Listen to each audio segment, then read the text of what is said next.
The I last waited a thing long Caroline time for saw this before moment, she fell and I was can her finally husband's say the hand, truth without fear. not reaching to save He her, is guilty. pulling away. She was 7 months pregnant, standing at the top of a marble staircase, reaching for the man she loved, the Garrett man she Kincaid, trusted, you are the under father of arrest. her You unborn have the right child, to remain and he silent. pushed her. I knew he was She dirty. tumbled down those stairs, her hands wrapped around her belly, protecting the life growing inside her. The chandelier spun above, her bones cracked against the marble, and through it all, she saw his face watching her fall. He was smiling. Garrett Rhodes was a powerful CEO, a respected businessman, a man who had already gotten away with murder once before. His first wife died in a mysterious car accident 12 years ago. Now he wanted Caroline gone too, so he could marry his pregnant mistress and start fresh. But Garrett made one fatal mistake. He underestimated the woman he tried to destroy. Caroline survived. Her baby survived. And what happened next would bring a ruthless CEO to his knees, expose a 12-year-old murder, and prove that some women, when pushed down, do not stay down. They rise. They fight. They win. This is her story. Lesson and value. This story is more than entertainment. It is a reminder that your voice matters, your instincts are valid, and no amount of power or money can silence the truth forever. If you have ever felt invisible, dismissed, or made to doubt yourself by someone who claimed to love you, this story is your validation. You are not crazy, you deserve better. And starting over is always possible. Meaning of the story. At its heart, this is a story about transformation, about a woman who spent years believing she was weak, only to discover she was stronger than the man who tried to break her. It is about the courage to tell the truth when powerful people want you silent. It is about protecting your children from the monsters you once trusted.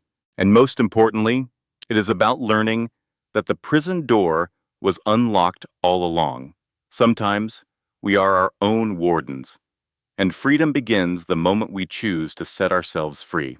The last thing Carolyn saw before she fell was her husband's hand, not reaching to save her, pulling away. Time slowed to nothing. The crystal chandelier spun above her like a dying star, her hands wrapped around her belly. 7 months of life growing inside her, 7 months of hope, 7 months of believing the lies. The marble stairs rushed up to meet her.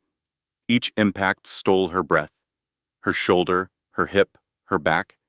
She heard something crack, maybe her wrist, maybe her ribs, maybe her heart finally breaking into pieces she would never put back together. The chandelier kept spinning. Caroline landed at the bottom of the staircase, the cold marble pressed against her cheek. She could see Garrett's Italian leather shoes. $1,200. She remembered because she had bought them for his birthday, 3 months ago, when she still believed he loved her. The shoes did not move toward her. She tried to speak. Her mouth opened, but nothing came out.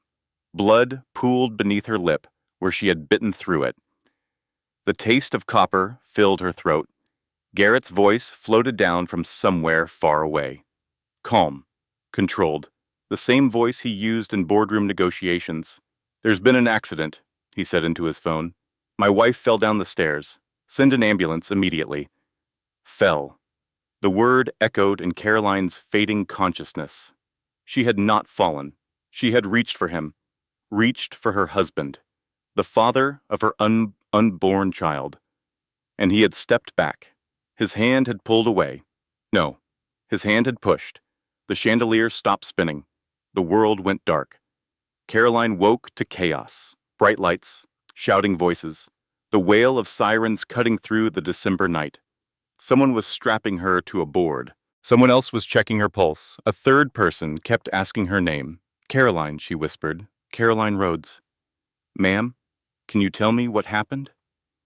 She opened her mouth to say the truth. "He pushed me. My husband pushed me down the stairs." But the words would not form. Her tongue felt thick and useless. Her brain could not connect to her body. Through the haze of pain, she saw Garrett standing by the ambulance. His face arranged into perfect concern, his brow furrowed, his hands clasped in front of him. Anyone watching would see a worried husband, a man terrified for his pregnant wife. But as the paramedics lifted her onto the stretcher, Caroline noticed something that made her blood run colder than the December air. Garrett was smiling, just for a second, a flash of satisfaction before his face rearranged into concern, like he was trying on masks and had briefly worn the wrong one. Then the morphine hit her bloodstream, and everything dissolved into white noise. The emergency room at St. Matthew's Hospital smelled like antiseptic and fear. Caroline drifted in and out of consciousness. She caught fragments of conversation. 7 months pregnant. Possible placental abruption.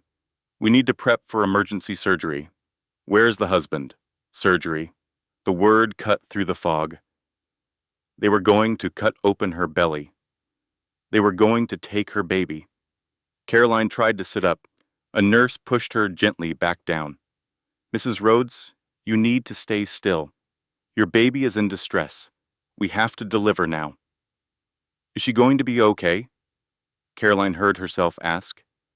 Her voice sounded like a stranger's, thin, weak, nothing like the woman she used to be. We are doing everything we can. The fluorescent lights blurred. She felt the helplessness wash over her like a wave. She had felt this before, years ago. The first time, Garrett had made her feel crazy for trusting her own eyes. The first time, he had told her she was imagining things. The first time his words had twisted reality until she did not know what was real anymore. That same helplessness, that same silence where her voice should have been. A face appeared above her, older, familiar, lines of worry carved deep around the eyes. Mom, Caroline whispered. Nora Mitchell grabbed her daughter's hand. Tears streamed down her weathered cheeks. I am here, baby. I am right here. You are going to be okay. The baby is going to be okay. He pushed me. The words finally escaped. 3 simple words that changed everything. Nora's grip tightened. Her face went pale, but she did not gasp. She did not protest. She did not say that was impossible, or that Garrett would never do such a thing. Instead, she leaned close to her daughter's ear and whispered 4 words that Caroline would remember for the rest of her life. I know, sweetheart. I know. Then the anesthesiologist placed a mask over Caroline's face, and the world disappeared again. She dreamed of falling, not downstairs, but through clouds, white and soft and endless. In the dream, her hands were empty, her belly was flat. She was searching for something she had lost, but could not remember what it was. Then she heard crying. Not her own crying, smaller, thinner, the cry of a newborn taking her first breaths. Caroline opened her eyes. The room was different now. Quieter, dimmer. Machines beeped steadily beside her bed. An IV dripped clear liquid into her arm. Her body felt like it had been taken apart and put back together wrong. Nora sat in a chair beside the bed. Her eyes were red from crying. Her hair had come loose from its usual neat bun. She looked 10 years older than she had that morning. Mom, Caroline croaked. The baby. Nora's face broke into a smile. The first real smile Caroline had seen in what felt like forever. She is alive, Nora said. A girl. 5 pounds, 3 ounces. She is in the intensive care unit, but she is stable. She is a fighter, Carrie. Just like her mother. A girl. Caroline had a daughter. She tried to sit up, but her body refused. Pain exploded through her ribs and she gasped. Easy, Nora said, pressing her gently back. You have 2 cracked ribs, a fractured wrist, and more bruises than I can count. The doctors say you are lucky to be alive. Lucky, the word tasted bitter in Caroline's mouth. Where is Garrett? Nora's expression shifted. The softness hardened into something Caroline had never seen on her mother's face. Something cold and dangerous. He has not been here in 18 hours. He sent a text saying he had a business emergency. 18 hours. Her husband had not visited her in 18 hours. She had almost died. Their daughter had been born premature, and Garrett had a business emergency. Caroline closed her eyes. The machines kept beeping.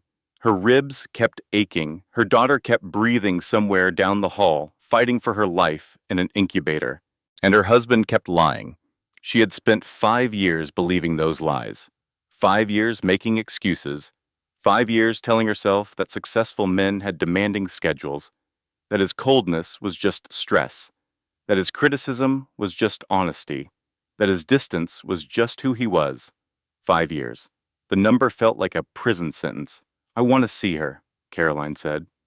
I want to see my daughter. Tomorrow, Nora promised. When you are stronger. She is beautiful, Carrie. She has your eyes. Caroline let herself cry then, not from pain, not from fear, but from something deeper, something she could not name yet. She cried until the sedatives pulled her under again. The next morning, a nurse wheeled Caroline down to the neonatal intensive care unit. Every bump sent fire through her broken ribs.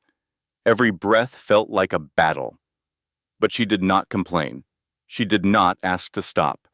She needed to see her daughter. The NICU was a forest of machines and monitors. Tiny humans in plastic boxes, connected to tubes and wires, fighting battles they did not understand, surviving against odds they would never know. Caroline's daughter was in a corner incubator. A pink card taped to the side read, "Baby Girl Rhodes," in the nurse's neat handwriting. Not Rhodes, Caroline thought. Mitchell. Her name would be Mitchell. She pressed her good hand against the plastic. Her daughter was so small, so fragile. A knitted cap covered her head. Sensors dotted her chest. Her eyes were closed, but her tiny fingers moved, grasping at nothing. "Hey, baby," Caroline whispered. "I am your mama. I am so sorry you had to come early. I am so sorry I could not protect you." The baby's hand opened and closed, like she was reaching for her mother's voice. Caroline counted her fingers, 10 perfect fingers. She counted her toes, 10 perfect toes. She watched her chest rise and fall with each breath. This was what Garrett had tried to destroy. This perfect, innocent life. This miracle that had grown inside her for 7 months. He had pushed them both down those stairs. He had watched them fall. He had smiled. Something shifted in Caroline's chest. Not pain this time, something harder, something sharper. She did not know its name yet, but she would. 3 days passed in the hospital. 3 days of healing. 3 days of waiting. 3 days of watching the door and wondering when her husband would walk through it. He came once, briefly, with flowers and apologies and all the right words. His performance was flawless. The concerned husband, the excited father, the devoted partner. He held her hand and asked about her pain and promised everything would be better when she came home. But Caroline watched differently now. She saw the micro-expressions, the tiny flickers of impatience when she took too long to answer. The way his eyes drifted to his phone every few minutes, the rehearsed quality of his concern. She pretended to be tired. He left within the hour. On the 4th day, Denise Parker burst through the hospital room door like a hurricane in designer heels. "I am going to kill him," she announced. Denise had been Caroline's best friend since college. 15 years of shared secrets and bad breakups and 3 in the morning phone calls. She was the kind of friend who would help you bury a body and never ask questions. Right now, she looked ready to create one. "What are you talking about?" Caroline asked. Denise held up her phone. Her hand was shaking. I was stalking his Instagram, like I always do, because I have never trusted that man, and you know it. And look what I found." She thrust the phone toward Caroline. The screen showed a photo from a restaurant opening. Bright lights, beautiful people, champagne glasses catching the flash, and there, in the center of the frame, stood Garrett Rhodes, with his arm around a woman. She was younger than Caroline, maybe 28 or 29, dark hair cascading over bare shoulders, a red dress that cost more than most people's rent, a smile that said she knew exactly what she was doing. The photo was tagged with a location, the Metropolitan Grill. The timestamp showed it was taken 4 days ago, the night of Caroline's surgery. While doctors were cutting open her belly to save her baby, her husband was at a restaurant opening with his arm around another woman. Caroline's hands started shaking. She could not make them stop. "Who is she?" she asked. Her voice came out flat, dead. Denise swiped to another screen, a corporate profile page. Veronica Lane, 29 years old, junior vice president at Rhodes Corporation. She has been working there for 3 years. Denise paused. 3 years, Carrie. How long have you been married? 5 years. So she started working for him 2 years into your marriage, right around when he started working late all the time, right around when he stopped coming home for dinner. Carolyn stared at the woman's photo. Veronica Lane. Her husband's mistress had a name now, a face, a job at his company, a red dress, and a smile that said she had won. I knew something was wrong, Caroline thought. For months I knew. I just did not want to see it. The validation whisper rose from somewhere deep inside her. "I am not crazy," she said out loud. Denise sat on the edge of the bed and took her hand. "You were never crazy. He made you think you were crazy. That is what men like him do." Carolyn thought about all the times she had questioned herself, all the times Garrett had told her she was imagining things, all the times he had turned her concerns into her problems, her insecurity, her jealousy, her inability to trust. She had apologized so many times for being suspicious when she should have been certain, for doubting when she should have known. The door opened. Garrett walked in carrying a vase of white roses. His smile faltered when he saw Denise. "I did not know you had company," he said. Denise stood up slowly. She was a small woman, but right now she looked 10 feet tall. "I was just leaving," she said. Her voice dripped with sweetness that Caroline recognized as dangerous. "Take care of yourself, Carrie. I will call you later." She brushed past Garrett without looking at him. The door clicked shut behind her. Garrett set the roses on the bedside table. "What was that about?" "Nothing," Caroline said. "She is just worried about me." "Of course she is. That woman has never liked me." "Because she could see through you," Caroline thought, "when I could not." She watched her husband settle into the visitor's chair. He crossed his legs. He checked his phone. He asked about her pain medication and her discharge date and whether the baby could travel safely. He did not ask about the baby's name. Caroline realized he had never asked. In 4 days, he had not once asked what she wanted to name their daughter. "Garrett?" "Hmm?" "Where were you the night I had surgery?" A pause, barely noticeable, but Caroline was watching now. Really watching. "I told you. Business emergency. The Tokyo deal was falling apart." "What time did you get home?" "Late. After midnight. I came straight here in the morning." Lie. The word lit up in Caroline's brain, like a neon sign. "Were you alone?" Garrett looked up from his phone. His eyes narrowed slightly. "What kind of question is that?" "A simple one. Of course I was alone." "What are you implying?" There it was, the familiar script, the deflection, the counterattack. In 10 seconds he would tell her she was being paranoid. In 20 seconds, he would make her apologize for asking. Not this time. I saw the photos, Caroline said quietly, from the Metropolitan Grill, the night of my surgery. Garrett's face went blank, a split second of pure nothing, then the mask slid back into place. Those were posted without my permission. It was a work event. I had to make an appearance. With your arm around Veronica Lane. She is my employee. We were posing for a promotional shot, while your wife was having emergency surgery. I did not know it was happening. I had already left when they called. Lie, lie, lie. Every word out of his mouth was a lie. Caroline could see it now. She could see all of it. The careful construction, the practiced deflection, the seamless way he turned questions into accusations. I want to see Grace, she said suddenly. Garrett blinked. Who? Our daughter. Grace. That is her name. Another flash of something behind his eyes. Annoyance. Impatience. The barest hint of disgust. We did not discuss naming her Grace. I did not realize I needed your permission. The room went cold. Garrett stood up slowly. His height had always been intimidating.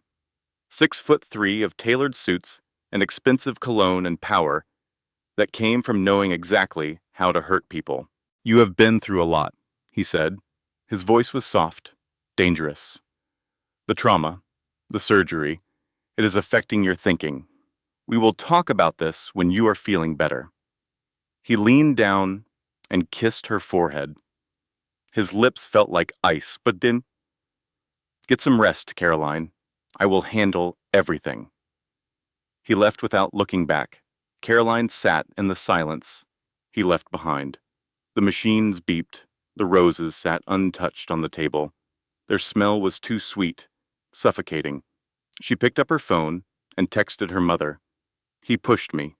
I remember now. He pushed me, and he wanted us to die. 30 seconds later, her phone rang. I know, sweetheart, Nora said. I have known for longer than I wanted to admit, and I have been collecting evidence for 6 months. Caroline's breath caught. What? Not over the phone.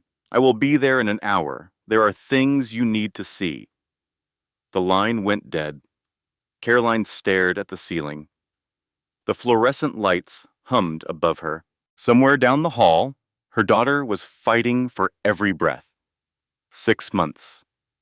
Her mother had been collecting evidence for 6 months, which meant for 6 months, her mother had watched her defend a man who was already betraying her, had bitten her tongue at family dinners, had smiled through holidays, all while knowing Caroline did not know whether to be grateful or devastated. Both, maybe. Both at once. Nora arrived with a manila folder thick enough to be a novel. She closed the hospital room door, drew the blinds, checked the hallway twice. Then she sat beside her daughter's bed and started talking. It began last summer, Nora said. You came to dinner, and you looked so tired, so worn down. You kept apologizing for things that were not your fault. You flinched when your phone buzzed. Something in you had changed, and I could not name it. Caroline remembered that dinner. She had burned the roast because Garrett kept texting her with questions about the house. Where were his cufflinks? When was the dry cleaning ready? Had she called the landscaper about the hedges? I started watching, Nora continued. I hired a private investigator. His name is Frank Donovan, retired police detective. Very discreet. She opened the folder. The first document was a photograph. Garrett and Veronica, walking into a building downtown, his hand on the small of her back, familiar, possessive. That was taken last July, 6 months ago. Caroline's stomach twisted. There is more. Bank statements, hidden accounts in Garrett's name that Caroline had never seen, transfers totaling over $200,000 since their honeymoon. He has been moving money since the week you got married, Nora said, building a separate life with her. The photographs kept coming, restaurant dinners, beach vacations, a trip to Paris that Caroline thought had been a solo business conference. In every photo, Garrett looked happier than she had seen him in years. Relaxed, smiling, like the man she had married instead of the stranger she had been living with. Caroline thought about the night she got pregnant, how Garrett had been so tender, so present. Now she wondered if he had come straight from Veronica's bed, if the champagne toast was just another performance. She felt sick in a way that had nothing to do with her injuries. "How long?" she whispered.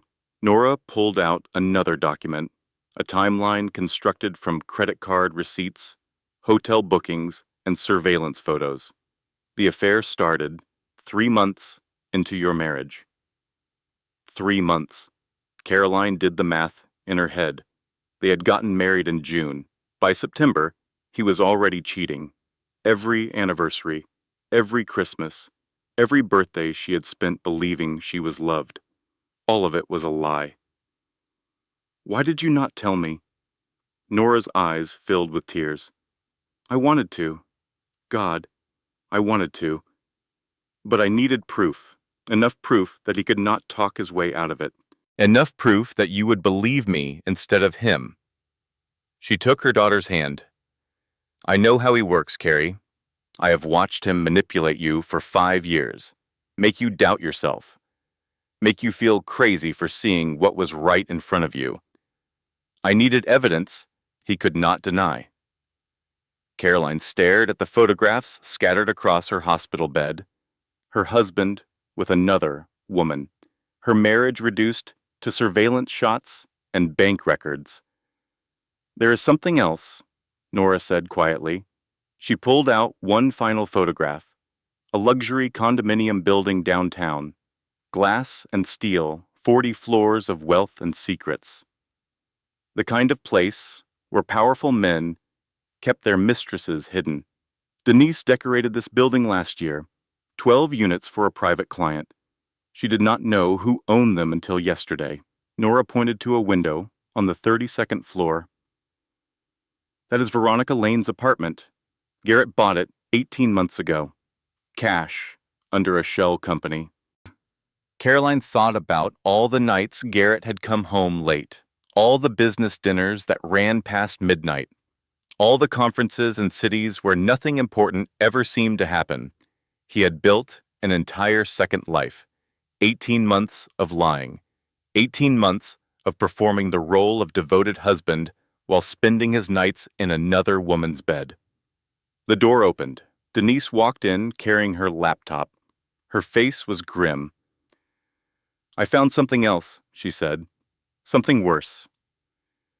She set the laptop on the bed and opened a folder of photographs. "I told you I decorated that building. What I did not tell you was that I did a full walkthrough last month, quality control check.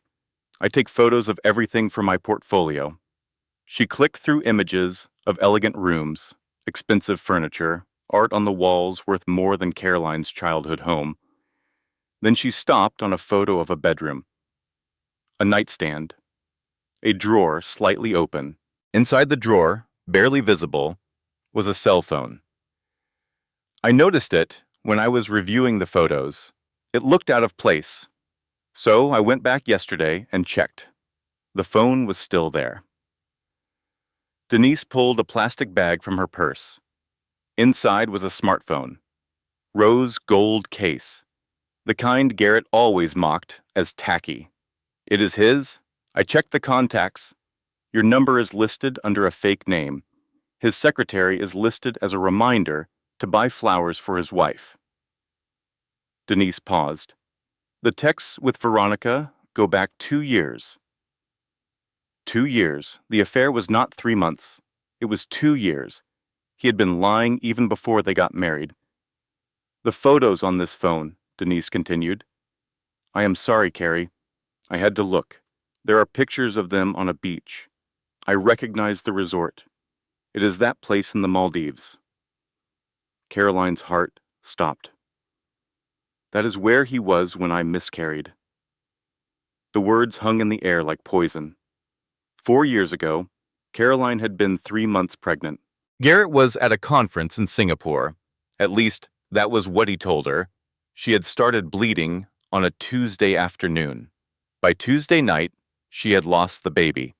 By Wednesday morning, she had lost something else too. She had lost the baby alone. Garrett had not been able to get a flight back for 2 days. He had held her when he finally arrived. He had promised they would try again.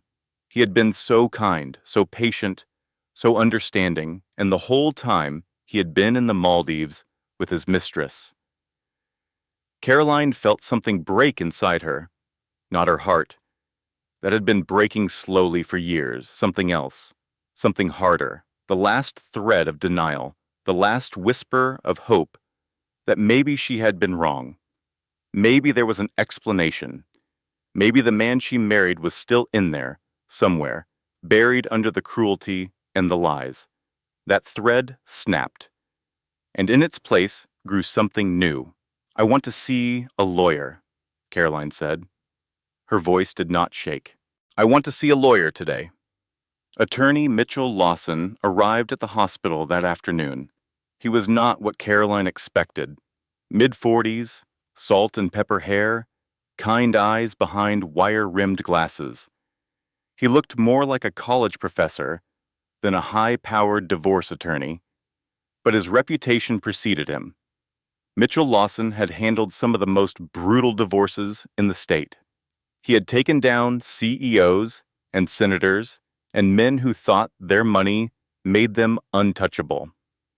He listened without interrupting as Caroline told her story. The fall, the affair, the evidence, the second phone with 2 years of lies. When she finished, he was quiet for a long moment. "Mrs. Rhodes, I need to ask you a direct question. When you fell down those stairs, did your husband push you?" Caroline met his eyes. "Yes?" "You are certain?"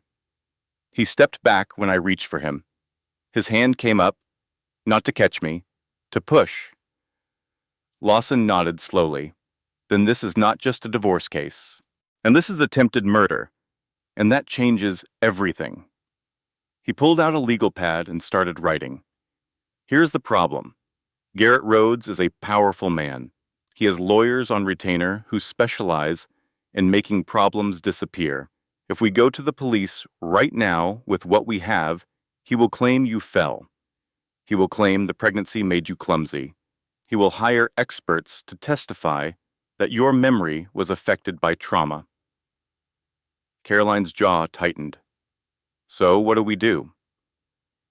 "We build a case he cannot deny, physical evidence, witness testimony, and most importantly, we find that security footage." "What security footage?" Lawson leaned forward. "Your husband is paranoid about corporate espionage. I have handled cases involving Rhodes Corporation before. That mansion has cameras everywhere. If he pushed you, it is on video." Hope flickered in Caroline's chest. Then reality crashed back. "He would have deleted it." "Probably, but security companies keep backups. Off-site servers that most clients do not know about. If we can get a court order before he thinks to contact them directly." Lawson was already pulling out his phone. "I have a judge who owes me a favor. We can have the order filed within the hour."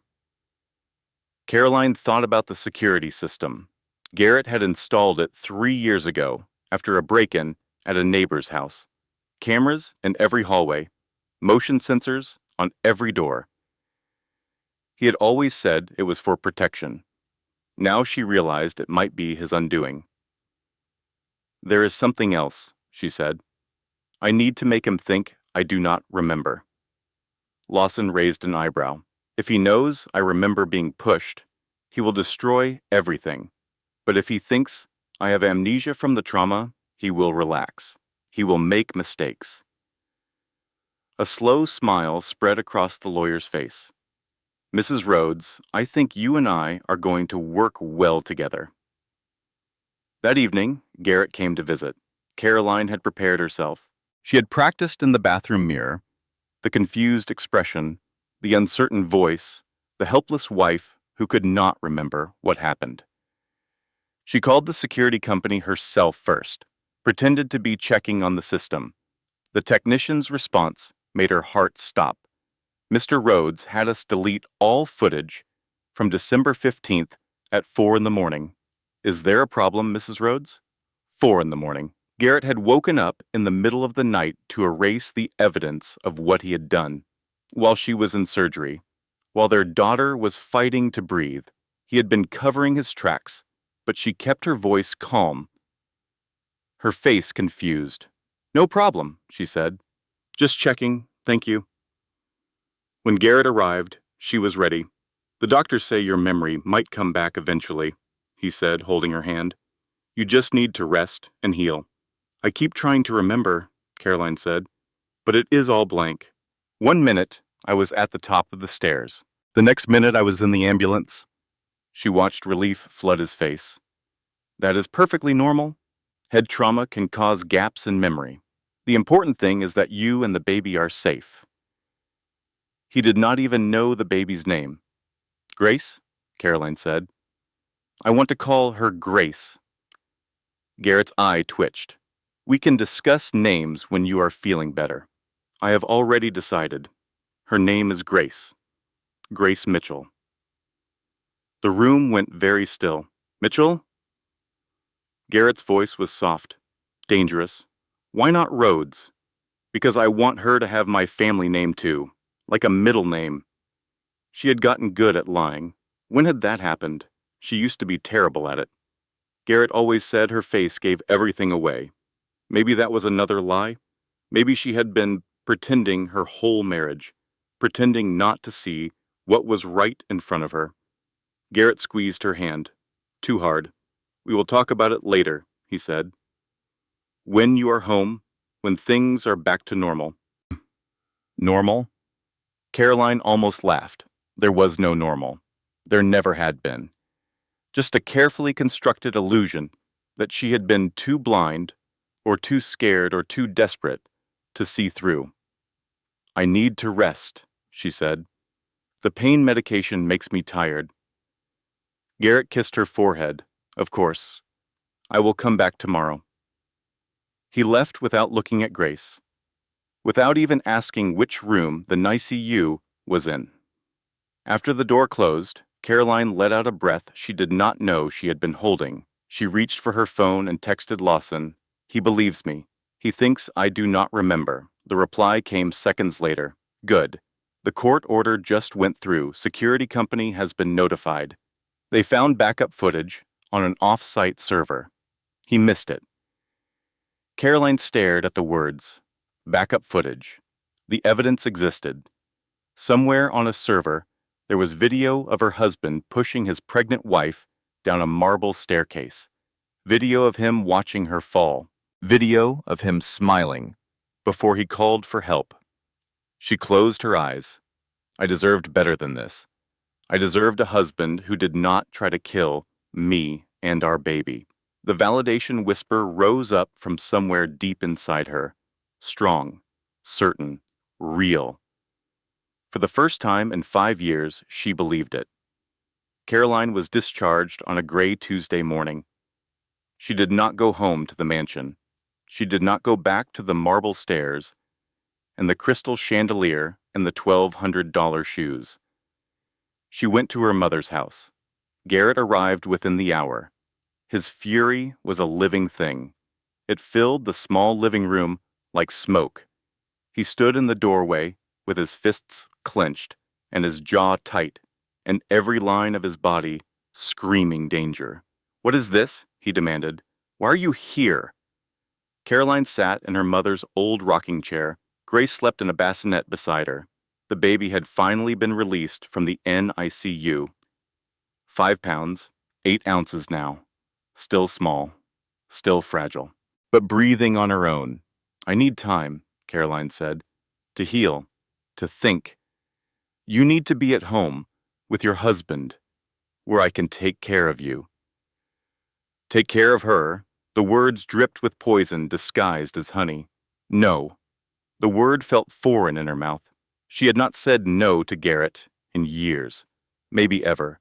She had always found ways around it, compromises and negotiations and carefully worded alternatives that let him think he had won, but not anymore. No, she said again. I am staying here. Garrett's face went red. This is ridiculous. You are my wife. That is my daughter. Then take me to court. The words hung in the air between them. Caroline watched something shift behind her husband's eyes. Calculation, assessment. The CEO evaluating a hostile takeover. You're not thinking clearly, he said. His voice softened, became the reasonable tone that used to make her doubt herself. The trauma, the surgery, the hormones. You need support, Carolyn. Professional help. What I need is space. From your husband? From everyone? Nora appeared in the kitchen doorway. Her arms were crossed. Her expression said she would burn the house down before letting Garrett take her daughter anywhere. The standoff lasted 30 seconds. Then the front door opened. Veronica Lane walked in. She was smaller than she looked in photographs, shorter, thinner, but the confidence was the same. The way she moved through space like she owned it, the red lipstick, the designer dress, the absolute certainty that she belonged wherever she wanted to be. She stopped when she saw Caroline in the rocking chair. What is she doing here? Veronica demanded. Garrett spun around. What are you doing here? You were not answering your phone. I tracked your location. She held up her own phone, a map with a blinking dot. We need to talk. Not now. Yes, now. You have been avoiding me for a week, ever since she fell. Caroline watched the scene unfold with a strange detachment, like watching a play where she already knew the ending. We will discuss this later, Garrett said through gritted teeth. We will discuss it now. Veronica stepped closer. Her heels clicked on the hardwood floor. I am pregnant, Garrett. You promised we would be a family. You promised you would get rid of her. The room went silent. Get rid of her. The words echoed off the walls. Caroline looked at Garrett. His face had gone white. His careful mask was cracking. For the first time in 5 years, she was seeing the real man underneath. Veronica, he said carefully, you need to be quiet. No, I am done being quiet. I am done waiting. I am done being your dirty little secret while you play happy husband with her. She pointed at Caroline. I am pregnant, 3 months, and you are going to marry me. That was the deal. Nora had her phone out, recording. Caroline could see the red light blinking. Garrett grabbed Veronica's arm. We are leaving. Now. Not until you tell her the truth. Veronica. Tell her. The mask shattered completely. You were supposed to lose the baby, Garrett spat at Caroline. His eyes were wild now, desperate. Both of you were supposed to die. That was the whole point. The room stopped breathing. Caroline felt the words hit her like physical blows. Both of you were supposed to die. That was the whole point. He had not just pushed her. He had tried to kill her. He had tried to kill their daughter, so he could marry his pregnant mistress and start a new life without any inconvenient reminders of the old one. Get out! Nora's voice was ice. She stood in the kitchen doorway with a cast iron skillet in one hand and her phone in the other. Get out of my house before I call the police. Garrett laughed, a sharp, ugly sound. And tell them what? Your daughter fell down the stairs. There is no evidence of anything else. There is video, Caroline said quietly. Garrett's laughter stopped.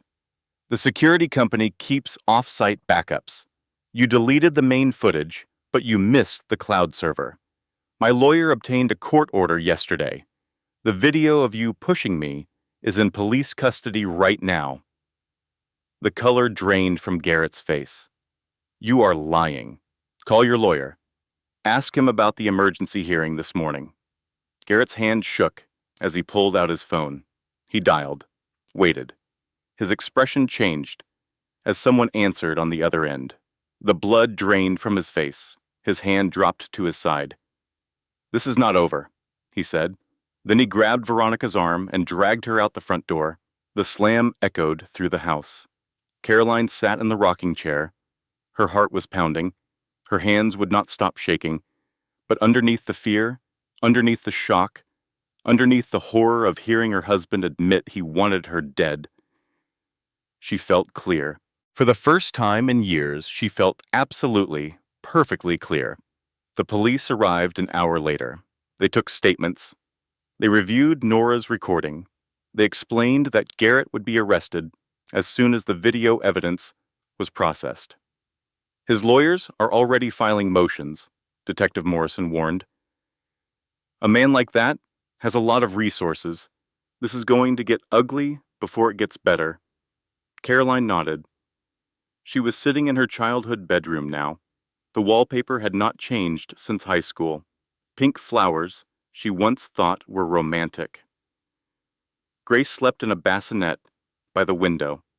Her tiny chest rose and fell with each breath. "I am not afraid," Caroline said, and she realized, with something like wonder, that it was true. She was not afraid anymore. She was angry. Detective Franklin Morrison was not an impressive-looking man. Average height, thinning hair, a rumpled suit that had seen better decade. He looked like someone's tired uncle rather than a 20-year veteran of the homicide division.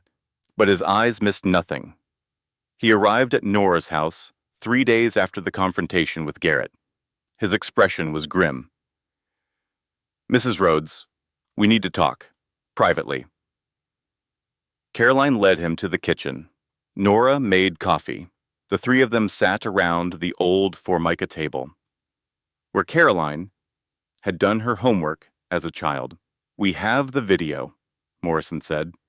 "Your husband clearly pushes you. His defense team is already claiming the footage was manipulated, but our experts say otherwise. We have enough to charge him with attempted murder." Caroline let out a breath. "Good. That is not why I am here." Morrison pulled a folder from his briefcase. Old, yellowed. The kind of folder that had been sitting in a storage room for years. "When I started investigating your husband, I did what I always do. I looked for patterns. Rich men who hurt their wives do not usually start with attempted murder. There is a history, an escalation." He opened the folder. "Garrett Rhodes was married before you. Did you know that?" Caroline's coffee cup stopped halfway to her lips. "No?" "Her name was Patricia Lane. She was 29 years old when she died. Single-car accident on Route 17. No witnesses. No explanation for why she lost control on a straight stretch of road on a clear night. Patricia Lane. Lane. That is the same last name as Veronica," Carolyn said slowly.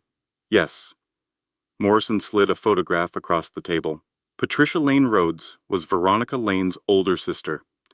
The photograph showed two women at what looked like a college graduation. Same sharp cheekbones, same dark hair, same smile that did not quite reach the eyes. Veronica and Patricia, sisters. "Patricia died 12 years ago," Morrison continued. "The case was ruled accidental. But I pulled the files yesterday, read the reports, looked at the evidence." He pulled out another photograph.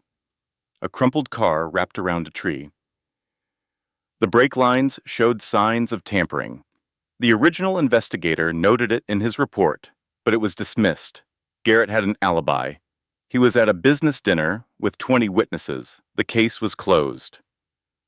Caroline's hands started shaking again. "He killed his first wife." "I believe so, and I believe Veronica Lane has known that for a very long time." The pieces started falling into place. Veronica had not just appeared in Garrett's life by coincidence. She had sought him out, gotten a job at his company, worked her way close to him. She was investigating him, Caroline said. She wanted to prove he killed her sister. That is my theory. But somewhere along the way, things got complicated. She fell for him, or pretended to, or decided she could use him. I do not know what her endgame was, but I know this. Morrison slid one final document across the table. Garrett took out a $2 million life insurance policy on Patricia 6 months before she died. He took out the same policy on you 3 months ago. $2 million. That was how much her life was worth to her husband. That was the price tag he had put on her death. Caroline looked at the insurance document. Her signature was at the bottom. She did not remember signing it. Garrett must have slipped it in with other paperwork. The endless stream of documents a CEO's wife was always asked to sign. I was not the first, she said, and if he had succeeded, I would not have been the last. No, Morrison agreed. You would not have been. Caroline sat in the bathroom with the door locked. The tile was cold. She could not feel her fingers. Somewhere in the house, Grace was crying, and she could not move. Could not be a mother. Could not be anything. For 15 minutes, she just existed in the white noise of her own terror. Her husband was a murderer, not just someone who had tried to kill her in a moment of rage. A calculated, methodical murderer who had killed before and would kill again. Patricia Lane Rhodes, dead at 29. The same age Veronica was now. How many more women had there been? How many more women would there be if Caroline did not stop him? I am not the first woman he destroyed, but I am going to be the last. The validation whisper cut through the noise in her head. Strong, certain, true. She stood up, washed her face, looked at herself in the mirror. The woman looking back was someone she did not recognize. Bruises still yellowing on her cheekbone, dark circles under her eyes, hair that had not been properly washed in days. But her eyes were different now, hard, determined, alive. She opened the bathroom door and walked out to face whatever came next. Garrett was released on bail, $5 million. His lawyers argued he was not a flight risk. The judge agreed. Within 48 hours of his arrest, he was back in his mansion, back at his company, back to living his life like nothing had happened. Caroline was moved to a safe house. It was a small ranch home in a suburb 40 minutes from the city. Beige walls, beige carpet, beige furniture. The kind of place designed to be forgettable. She hated it. But she understood why it was necessary. Garrett had resources, connections, the kind of money that could make people disappear, the kind of power that could silence inconvenient witnesses. She needed to be invisible until the trial. The days blurred together. Feed Grace. Change Grace. Put Grace down for a nap.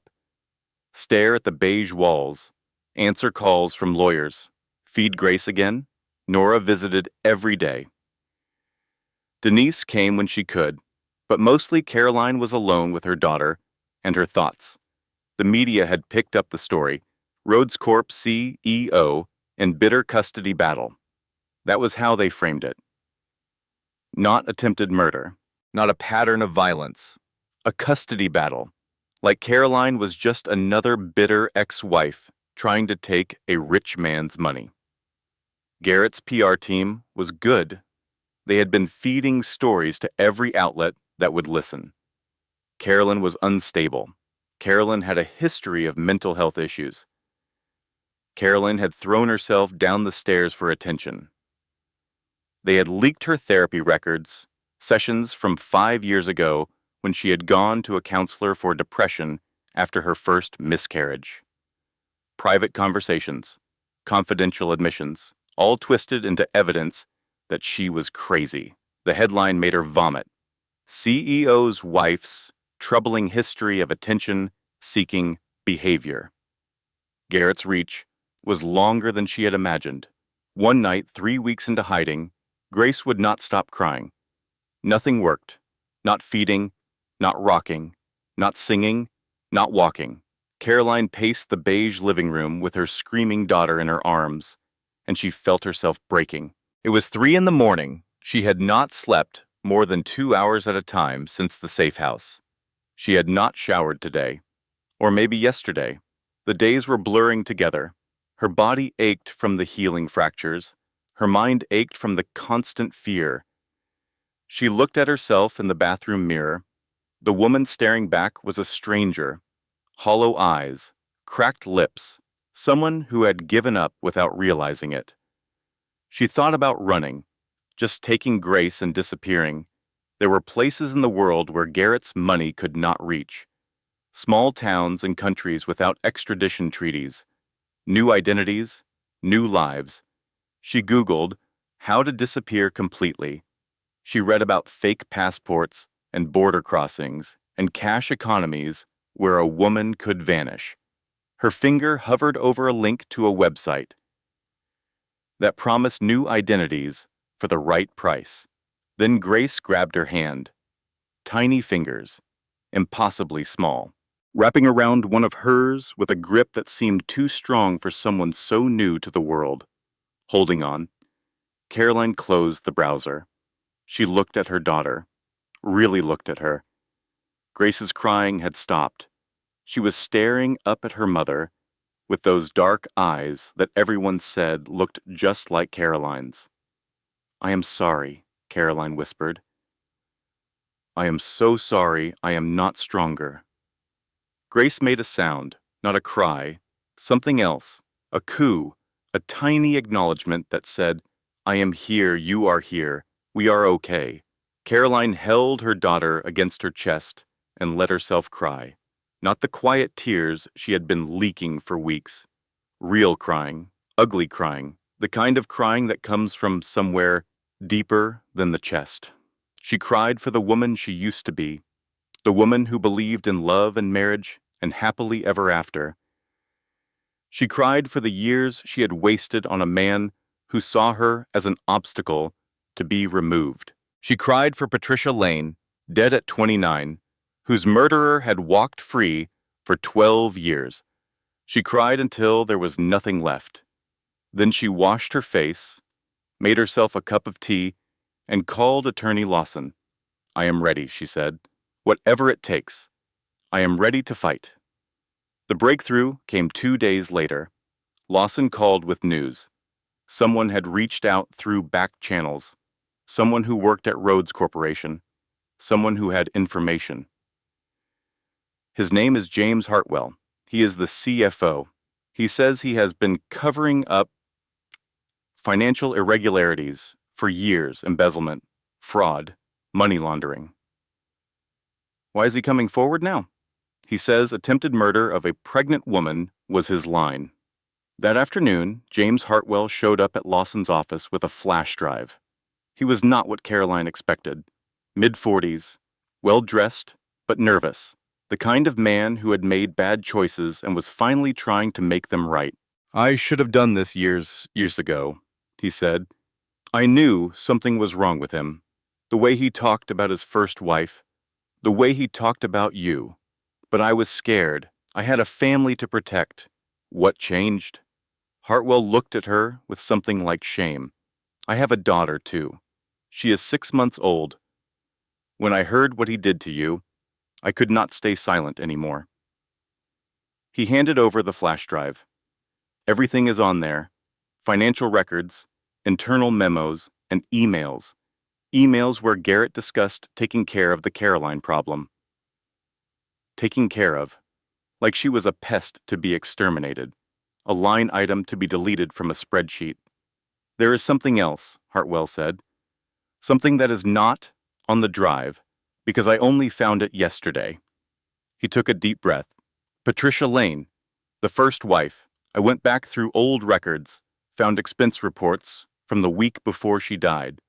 Garrett paid a mechanic in cash, $40,000. The invoice said automotive consultation. The brake lines," Caroline said. "That is my guess. I do not have proof. But I know who the mechanic was. His name is Tony Bradshaw. He is still alive, still in business. And if someone were to offer him immunity in exchange for testimony," Lawson was already making notes. "Mr. Hartwell," he said, "you may have just cracked open a 12-year-old murder case." That night, Caroline baked her mother's apple pie recipe from memory. The safe house kitchen was small and poorly equipped. She did not have the right pan. The crust came out uneven. The filling was too sweet because she had to guess at the measurements. It was the best thing she had ever made. She ate a slice at midnight, standing at the kitchen counter, crying and laughing at the same time. Grace slept in her bassinet. The beige walls were still ugly. Tomorrow would bring more fear and more fighting and more uncertainty. But right now, in this moment, Caroline felt something she had not felt in years. Hope. The arrest happened on a Thursday morning. Garrett Rhodes was in a board meeting when the police arrived. 12 executives sat around a mahogany table, discussing quarterly projections and market strategies. The door opened. Detective Morrison walked in with 4 uniformed officers. Garrett Rhodes, you are under arrest for the attempted murder of Caroline Rhodes, insurance fraud, evidence tampering, and conspiracy to commit murder in the death of Patricia Lane Rhodes. The room went silent. Garrett's face cycled through emotions: shock, fury, calculation, and then finally, the mask, the CEO mask. The one that said this was all a misunderstanding, and his lawyers would have it sorted out by lunch. This is harassment, he said calmly. I will have your badge.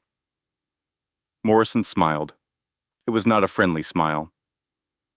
The evidence does not lie, Mr. Rhodes. They led him out in handcuffs, through the executive hallway, past the cubicles where his employees stopped working to stare, into the elevator where a junior analyst pressed herself against the wall to get away from him. The footage from the security cameras went viral within the hour. Rhodes Corp. CEO arrested for attempted murder of pregnant wife. The headlines finally got it right. Caroline watched the news coverage from the safe house. She should have felt satisfaction, or relief, or something like victory. Instead, she felt tired. So incredibly, impossibly tired. The trial preparation began immediately. Depositions, evidence reviews, witness interviews. Lawson assembled a team of the best prosecutors in the state. The case against Garrett was overwhelming. The security footage showed everything. His hand pushing, his face watching, his smile as Caroline tumbled down the marble stairs. The insurance policies showed motive. $2 million on Patricia, $2 million on Caroline. Both taken out within months of their deaths. The financial records showed pattern. Embezzlement, fraud, the systematic looting of his own company to fund a secret life with his mistress. And then there was Tony Bradshaw. The mechanic had been offered immunity in exchange for his testimony. He had taken it without hesitation. Yeah, I cut her brake lines, he said in his deposition. Rhodes paid me 40 grand. Said his wife was causing problems. Said he needed to take care of it quietly. He had been carrying that secret for 12 years. 12 years of knowing he had helped a man kill his wife. 12 years of living with the guilt. I am glad it is finally over, he said. Patricia Lane Rhodes would finally get justice. Veronica Lane was a different story. She had been arrested alongside Garrett on conspiracy charges, accessory after the fact, obstruction of justice. The prosecution wanted her testimony, so they offered a deal, full immunity in exchange for everything she knew. She took it. Caroline watched Veronica's testimony from a screen in another room. She could not be in the same space as the woman who had helped plan her murder. I did not know he was going to push her, Veronica said, on the stand. I knew he wanted her gone. I knew he was planning something, but I did not think... She broke down crying. The woman who had been Caroline's nightmare was just another victim. Broken differently, yes. Complicit in her own way, but still crushed by the same man. Veronica had spent 3 years trying to prove Garrett killed her sister. She had gotten close to him, gathered evidence, built a case, then she had fallen for him. Stockholm Syndrome mixed with something darker. She thought if she gave him a baby, she could control him. She thought she was special, different, the one woman who could tame the monster. Instead, she had become another pawn in his game. Caroline felt something unexpected watching Veronica cry. Pity, not forgiveness, never forgiveness, but pity for a woman who had lost her sister and then lost herself trying to avenge her. The Rhodes family imploded. Ted Rhodes, Garrett's father, arrived at the safe house unannounced. Caroline's first instinct was fear, but when she saw his face, she knew he had not come to threaten. He looked broken. "May I come in?" he asked. Caroline let him in. Nora stood guard in the kitchen doorway. Denise sat on the couch with a baseball bat beside her. Just in case. Ted sat in the beige armchair. He suddenly looked much older than his 68 years. "I knew my son was troubled," he said. "I have known since he was a teenager, the way he treated animals, the way he looked at people, like they were obstacles rather than humans." He stared at his hands. "I told myself it was ambition. I told myself he would grow out of it. I paid for the problems to go away." Patricia's family. They took a settlement, signed agreements, promised never to talk about what really happened. "You knew he killed her." "I suspected. I chose not to know for certain." Ted finally looked up. His eyes were wet. "I am not here to ask for forgiveness. I know I do not deserve it. I am here to tell you that I will testify against my own son." The room went silent. "And I am here to give you this." He pulled an envelope from his pocket. Inside was a check. $10 million. "It will not fix anything," he said. "I know that, but Grace deserves a future that is not touched by my son's shadow." Caroline looked at the check. $10 million. More money than she had ever imagined. Enough to disappear. Enough to start over. Enough to give Grace every opportunity in the world. She took it. Not for herself. For Grace. Grace did deserve that. "I am not responsible for the monsters other people created. I am only responsible for protecting my daughter from them." The validation whisper settled into her bones like truth. "Thank you," she said to Ted. He nodded once. Then he stood and walked out without another word. He would testify against his own son, and he would spend the rest of his life trying to make up for the monster he had raised. The trial lasted 3 weeks. 3 weeks of testimony. 3 weeks of evidence. 3 weeks of watching Garrett Rhodes try to explain away the unexplainable. His defense team was the best money could buy. They tried everything. The footage was manipulated. The witnesses were biased. The financial records were taken out of context. Caroline had thrown herself down the stairs in a desperate bid for attention. None of it worked. The jury saw through every excuse. 12 ordinary people who watched a man push his pregnant wife and then smile. Caroline testified on the 4th day. She had prepared for months, reviewed her story, practiced with lawyers, steeled herself for the cross-examination that would try to tear her apart. But when she took the stand, something unexpected happened. She felt calm. She told her story from the beginning: the courtship, the wedding, the slow erosion of her sense of self, the gaslighting, the manipulation, the way Garrett had made her doubt her own perceptions until she did not know what was real anymore. She talked about the fall. "I reached for him," she said. "I was scared. I was pregnant. I needed my husband to catch me. Instead, he pushed me." The jury leaned forward. I saw his face as I fell. There was no horror, no concern, just satisfaction, like he was watching a plan come together. She talked about the hospital, the discovery of the affair, the evidence her mother had been collecting, the moment she realized her entire marriage had been a lie. She talked about Grace. "My daughter was born premature because her father tried to kill us. She spent 2 weeks in an incubator, fighting for her life, and he never once asked her name." The prosecutor asked one final question. "Mrs. Rhodes, what do you want from these proceedings?" Caroline looked at the jury. 12 faces, 7 women, 5 men. People who had listened to every word. People who would decide whether justice existed. I want my daughter to grow up knowing that women who are pushed down do not have to stay down. Her voice did not shake. The cross-examination was brutal. Garrett's lawyer spent 2 hours trying to destroy her credibility, her mental health, her memory, her motivation. Is it not true that you have a history of depression? I sought counseling after my miscarriage. That is normal. Is it not true that you stand to gain millions from a divorce settlement? I stand to gain nothing from a marriage where my husband tried to kill me. Is it not possible that you simply fell? That the pregnancy affected your balance? I know what I felt. I felt his hand on my back, pushing. The lawyer tried every angle. Caroline blocked every attack.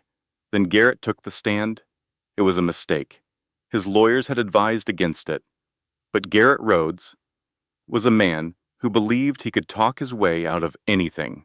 A man who had spent his entire life convincing people that black was white and wrong was right. He did not realize that this time was different. Mrs. Rhodes claims you pushed her, the prosecutor said. What happened on those stairs? My wife has always been emotional, Garrett replied. Irrational, even. She was upset about something trivial. She started shouting. She lost her balance. I tried to catch her, but I was too far away. Too far away. Even though the video shows you standing within arm's reach. The video is misleading. The camera angle. Mr. Rhodes, let me ask you something else. Were you having an affair with Veronica Lane? That is irrelevant to, were you having an affair? Garrett's jaw tightened. Ms. Lane and Ahmad had a professional relationship. A professional relationship that resulted in her becoming pregnant with your child. I was not aware of that at the time of my wife's accident. Accident. You keep using that word, but the video shows you smiling as your wife fell. Why would you smile if it was an accident? Garrett made his fatal mistake then. Because my wife is an emotional and irrational woman who had been causing me nothing but problems. Watching her finally face consequences for her behavior was satisfying. That does not mean I pushed her. The courtroom went cold. The jury visibly stiffened. 7 women who had spent their lives being called emotional and irrational. 5 men who recognized the cruelty in those words.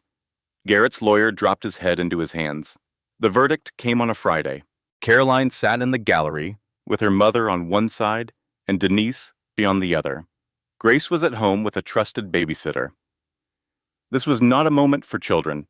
The judge asked the jury, 4-person, to rise. On the charge of attempted murder in the first degree, how does the jury find? Guilty. The word echoed through the courtroom. On the charge of insurance fraud, how does the jury find? Guilty. On the charge of evidence tampering, how does the jury find? Guilty. On the charge of conspiracy to commit murder in the death of Patricia Lane Rhodes, how does the jury find? A pause. The longest pause of Caroline's life. Guilty. Garrett Rhodes showed no emotion. The mask held until the very end. He was led away in handcuffs, past the gallery, past the reporters, past the family of Patricia Lane, who had waited 12 years for this moment. He looked at Caroline one last time. She did not look away. She did not flinch. He did. The sentencing hearing was held 2 weeks later. 25 years. The judge's gavel came down like a period at the end of a very long sentence. But for Caroline, it felt like a beginning. The courtroom emptied. Reporters rushed to file their stories. Lawyers packed their briefcases. The Rhodes family slipped out a side door to avoid the cameras. Caroline sat alone for a moment in the witness chair, the same chair where she had told her whole truth for the first time. She ran her hand along the wooden armrest, smooth from years of nervous hands. How many people had sat here, telling their stories, hoping someone would believe them? She was not nervous anymore. Nora appeared at the gallery door. "Carrie, are you ready to go home?" Home. Not the mansion with the marble stairs.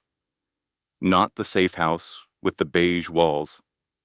Somewhere new, somewhere fresh. Somewhere Grace could grow up without shadows. "Yes," Caroline said, "I am ready." 1 year later, Carolyn stood on a beach at sunset. The Pacific stretched to the horizon, painted in shades of orange and gold and pink. The air smelled like salt and possibility. Grace toddled across the sand beside her, 14 months old now, walking, babbling, laughing at the seagulls. A perfect, beautiful miracle who had no idea how close she had come to never existing at all. They lived in a small coastal town 3 hours from the city, a place where nobody knew the name Rhodes, a place where Caroline could be just another single mother, raising her daughter, building a new life. She had bought a house with the settlement money, not a mansion, a cottage. 3 bedrooms, a big kitchen, and a porch with rocking chairs where she could watch the sunset every evening. She had started a foundation too, the Grace Mitchell Foundation for Survivors of Domestic Violence, funded by the money from Ted Rhodes. Doing good with wealth that had come from so much pain, Denise visited every month. She would fly in on Friday night, spend the weekend drinking wine and playing with Grace, then fly back to the city on Sunday. Their friendship had deepened into something unbreakable. Nora had moved to be closer. She had an apartment 10 minutes away. She babysat when Caroline needed to work.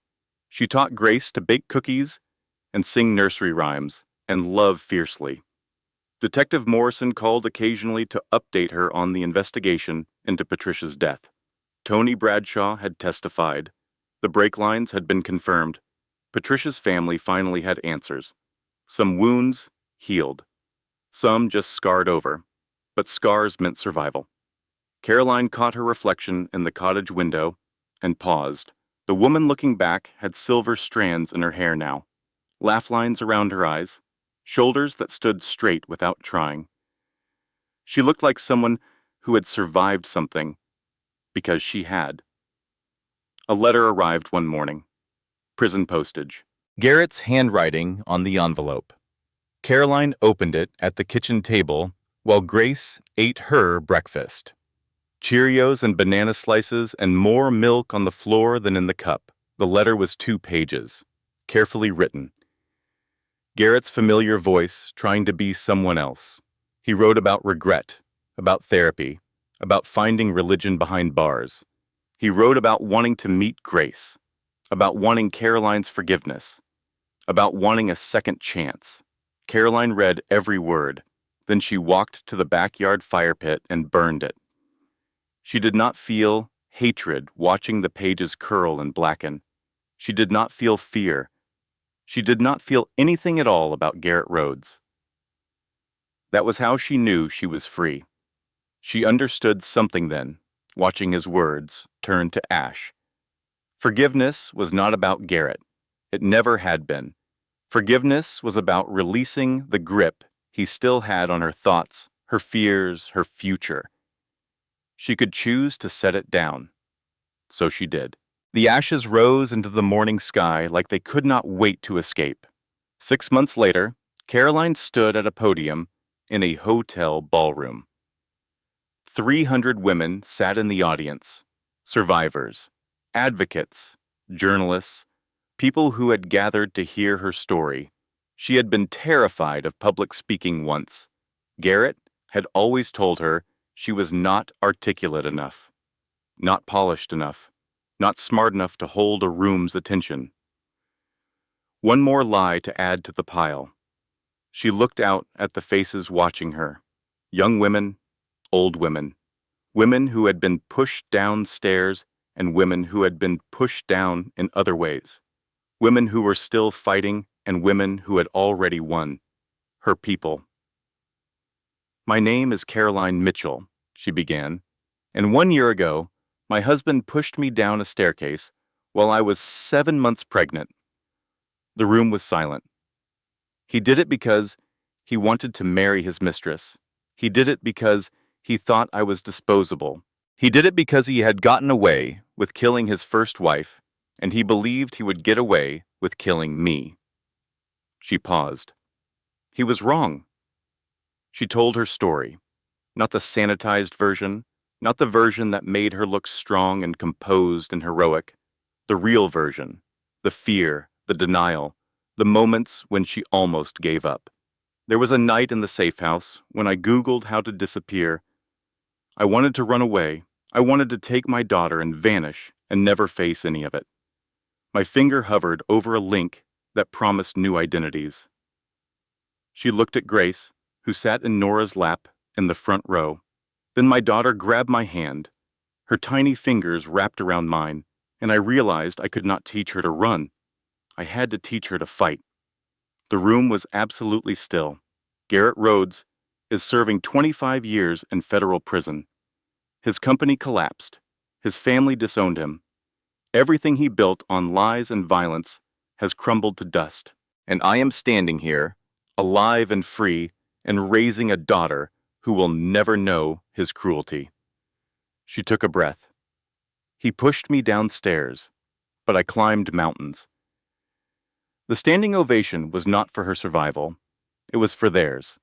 300 women rising to their feet, crying and clapping, and believing that maybe they could climb mountains too. Afterward, a young woman approached her in the lobby, mid-20s, dark circles under her eyes, the kind of nervous energy that Caroline recognized. "I am still with him," the woman whispered.